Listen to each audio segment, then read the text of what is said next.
if you had a bionic eye implant fitted, you might eventually be able to see better, or you might be able to, you know, like if anyone's into Black Mirror, you might be able to film things or whatever. But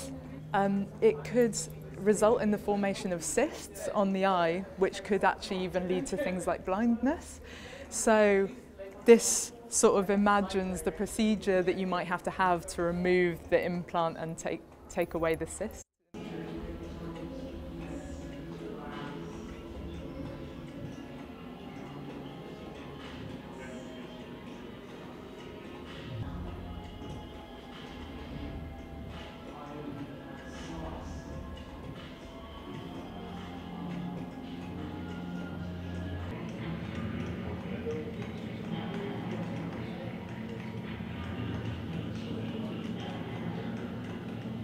I think the work itself is quite visceral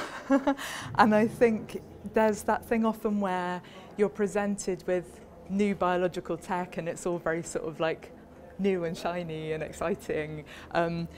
but seeing the work in a way that a medical practitioner might see it in the form of a specimen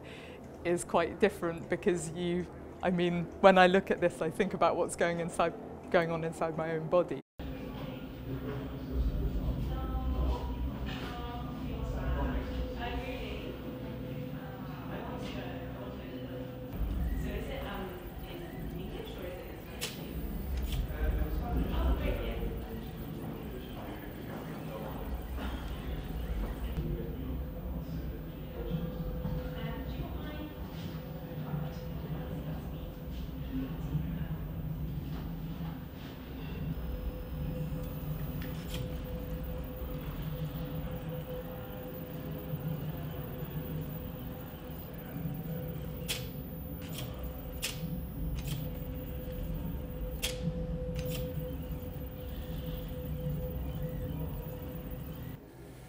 Crash, back, or social and visible, and yet if into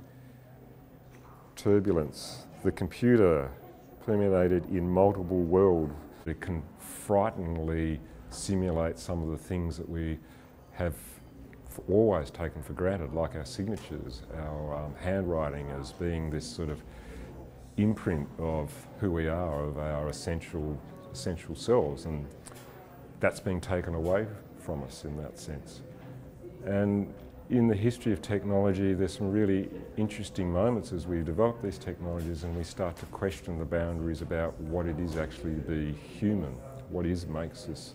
distinct from other things.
So we have brought together scientists and researchers